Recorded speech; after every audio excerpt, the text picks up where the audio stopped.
네, 후보자님. 예. 법무부 장관의 중요 임무 중에 범죄 예방이 들어가 있죠. 예, 그렇습니다. 작년 살인 범죄 여성 피해자 숫자가 어느 정도 되는지 대략 아십니까? 예, 죄송합니다. 제가 파악 못하고 있습니다. 예, 333명이라는 얼마 전 보도가 있었습니다. 뭐 제가 통계를 시험하려는 건 아닌데요.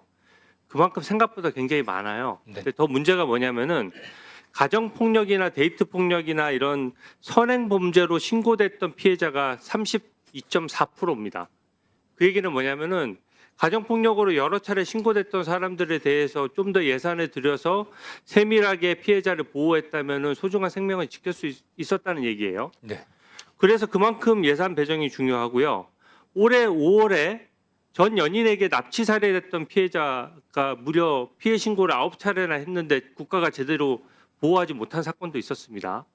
그래서 저는 이 사법체계의 개선이 뭔가 정치 논리나 이런 데 휘둘릴 것이 아니라 범죄 피해자 보호나 이런 예산 관점에서 좀 봐야 된다라고 생각하거든요. PPT 좀 띄워주시죠. 이 범죄 강력 범죄도 마찬가지예요. 지금 제가 항상 저는 전자발찌 제도가 우리 강력 형사사범을 막는데 가장 큰 도움이 된 제도였다고 생각하거든요. 네. 네. 근데 여전히 전자발찌를 찬 범죄자가 야간에 전자발찌를 끊고 범행하는 경우가 생각보다 많이 있습니다. 근데 한번 범행을 하면요. 단순히 뭐 절도 정도 하는 게 아니에요. 강도나 강간이나 입에 올릴 수도 없는 정말 강력한 범죄를 해서 한 사람 인생을 완전 망쳐버리거든요. 근데 이것 역시 지금 법무부 직원 한 명당 17명을 감시하고 있어서 실효성이 좀 떨어져요. 근데 저 그래프 보시면 아시겠지만 실제로 예산이 많이 투입돼서 감시 인원이 늘수록 재범률이 좀 줄어드는 추이를 알 수가 있습니다. 그러니까 전자발찌 정도 찰 정도면은 보통 3범, 4범 해서 강도 강간 같은 강력 범죄를 한 사람들이거든요. 여기만 정확하게 정밀 감시를 해도 우리나라 재범률을 확실하게 줄일 수 있습니다.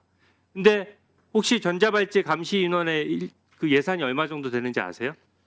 아마 파악이 안 되셨을 거예요. 죄송합니다. 예, 괜찮습니다. 지금 후보자니까 당연하죠. 근데 이게 300억 정도거든요. 제가 드리고 싶은 말씀은 이제 지금부터인데 이게 자꾸 검찰 개혁 문제를 기소와 수사를 분리한다 이런 관념적이고 정치적인 문제로 말씀하시는데 결국 국민이 편해지느냐, 범죄가 없어지느냐, 또 예산 배정이 효율적이냐 이런 관점에서 봐야 되거든요. 국가수사위원회 새로 만들게 되고요. 지금 개편안에 따르면 멀쩡하게 지금 검찰 운영되는데 문제점이 있는 것들은 그것만 고치면 되는데 검찰은 기존에 있던 인원들을 또 자르지는 못해요. 공소청이라는 이유로 기소만 딱 담당하게 하면서 기존 인력은 또 유지를 해야 되고 검찰청에서 공소청으로 이름 바꾸니까 모든 간판부터 시작해서 모든 직기류 내용들을 다 예산 들여서 다 바꿔야 되고요. 그 다음에 너무 복잡해져요. 국가수사위원회, 중수청, 검찰, 경찰, 공수처에다가 지금 특검 3개 별도로 가동 중이죠. 또 상설특검도 있습니다. 국민들이 어디서 조사받을지 너무 헷갈릴 정도입니다. 예를 들어서 어떤 특정 그 지방에서 보이스피싱이나 예를 들어서 사이버 도박 범죄가 발생했다. 지금 바뀐 법에 따르면 중수청에서 수사해야 됩니까? 경찰에서 수사해야 됩니까? 공수처에서 수사해야 됩니까? 바로 즉답이 안 되시죠? 네. 장관님이나 저처럼 법률을 좀 오래 한 사람들도 지금 즉답을 할 수가 없는 상황이에요. 일단 제도가 너무 복잡하고요. 그 다음에 내가 고발했느냐, 고소했느냐, 112 신고했느냐에 따라서 이의 절차가 다 다릅니다. 예를 들어 중수청에서 수사했는데 내가 내가 피해를 봤는데 내가 이의 제기를 하려고 그러면 지방중수청 갔다가 또 중앙중수청 갔다가 또 국가수사위원회 또 가야 돼요. 이렇게 복잡한 제도가 어디 있습니까? 혹시 국가수사위원회 인력 얼마에 예산 연간 얼마 드는지 아세요? 아직 전혀 검토된 바가 없는 걸로 알고 있습니다. 이게 비용 추계도 나와 있어요. 지금 예산이 지금 1,500억 원으로 잡혀 있습니다. 그리고 중수청은요. 지방중수청까지 다 합치면 지방중수청 몇 개 설치됩니까?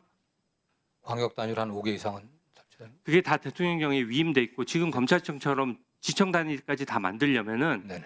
전부 다 사무실 설치하고 거기 인력 새로 다 뽑아야 돼요.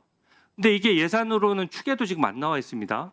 근데 이런 식으로 예산을 중복으로 하는 것보다 진짜 필요한 예산 써야 되지 않겠냐는 얘기인데 어떻게 생각하십니까? 네, 위원님 추적하신 뭐 범죄 예방이라든가 어떤 교정 교화 이민 관련 굉장히 중요한 업무들입니다. 특히 검사들의 후견적 역할들이 굉장히 크기 때문에 그런 부분들이 소홀하지 않게 돼야 된다고 보고 있고요. 만약 장관이 임명된다고 하면 그런 면에서 소홀함이 없게 또 제도적으로 사각지대가 발생하지 않게 최선을 다하겠습니다. 특히 범죄 예방 관련된 예산은 제가 직접 나서서라도 최우선적으로 확보하는 데 최선을 다하겠습니다. 네. 제도를 좀 제대로 설계하자는 얘기. 너무 급하게 가다가는 진짜 큰일 날 것 같아요. 어떤 국회 논의 과정에서 존경하는 위원님께서 말씀하신 그런 부분들이 좀 충분히 또 세밀하게 논의돼야 된다고 생각하고 있습니다. 네.